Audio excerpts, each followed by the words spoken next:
Еженедельное совещание председатель правительства Ингушетии Владимир Сластенин открывает с подведения итогов прошедших 7 дней. В республике установилась жаркая погода, высокие столбики температуры вынуждают жителей расходовать больше воды. В ряде населенных пунктов возникали порывы. Премьер просит ответственные службы работать в этом направлении активно и стараться обеспечить жителей водой. Особенно наши сетевые. Газ, электроэнергия, вода, как вот подавали ежедневные сведения о порывах, состоянии, так продолжать подавать. Значит, и надо бы эти сведения рассказывать. Ну, это людям надо говорить, что вот такие вещи происходят, мы с этим боремся и выдерживаем. Ведь надо сказать, что в этом году мы более проходим лучшую ситуацию по воде, чем прошлый год, хотя жара во многом. Значит, наше и водоканал, и наше министерство тоже работает на устранение этих недостатков, и мы обеспечиваем людей и водой, и перевозками. Перебои с водоснабжением возникают в ряде населенных пунктов Малгобекского района, а именно в сельских поселениях Сагапши, Инаркип, Седах, Вежери и не только. Глава республики Махмуд Али Калиматов сам не раз выезжал в эти села и разговаривал с жителями. В республике поэтапно решают вопросы, связанные с водоснабжением.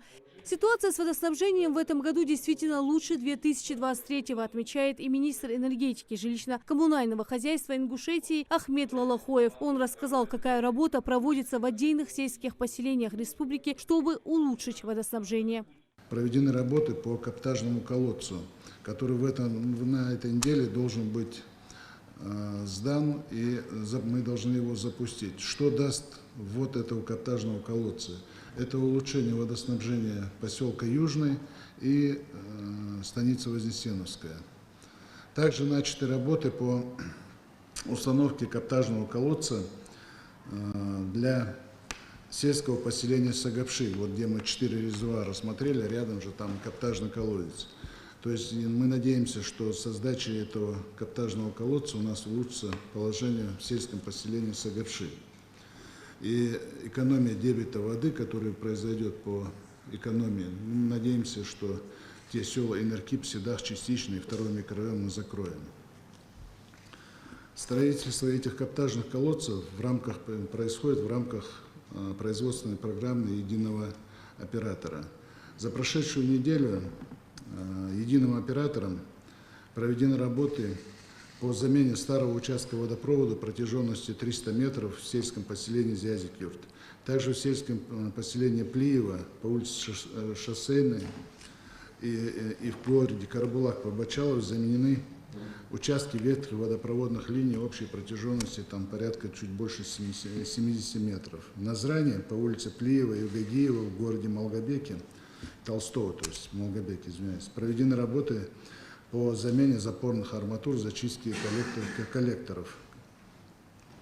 Также в Малгобеке произошли у нас некоторые перебои, были на прошедшей неделе, но аварии все ликвидированы.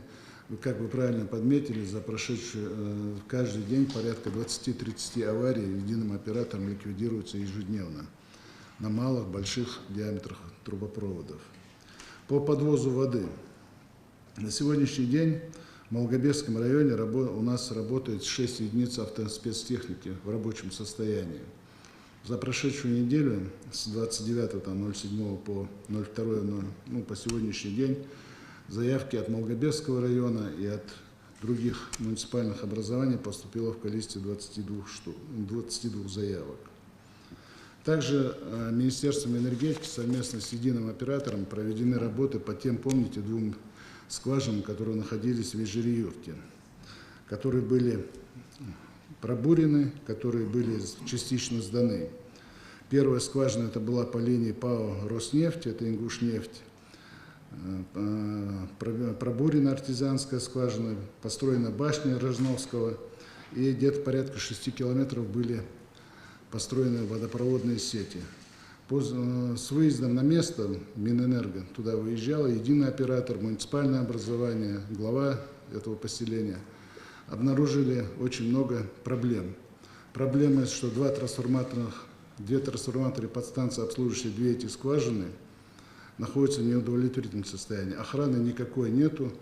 То есть мы составили акт, приблизительно посчитали, какие затраты нужно для того, чтобы восстановить эти две скважины. У них общий объем дебита этих скважин порядка 1000. Если мы эти две скважины запустим, то порядка 8 миллионов, наверное, затратить надо будет. Если мы эти две скважины запустим, мы полностью закроем ВЖЮ своими скважинами. Оставшиеся дополнительно дефицит 1000 кубов в сутки мы отправим на Малгобек. То есть работы ведутся. Следующий важный вопрос, который поднимают на совещании – отбор граждан на военную службу по контракту. Набор граждан, которые готовы отстаивать интересы своего отечества, продолжается. С 1 августа увеличена федеральная и региональные выплаты для контрактников. Такая помощь – существенная поддержка для военнослужащих. Более подробно об итогах работы по отправке граждан по контракту рассказал военный комиссар Ингушетии Заурбек Гадаборшев. В прошедшем месяце мы из 49 отправили 42 человека. Здесь необходимо сказать то, что у нас Назрановский район, Малгобекский район, город Сунжа перевыполнили задание, а Карбулак и Сунжинский район они выполнили задание на 100%. Еще одна важная работа – подготовка к предстоящему осеннему призыву. В военных комиссариатах республики уже начата работа по формированию списков граждан, подлежащих призыву. Весенняя призывная кампания завершена.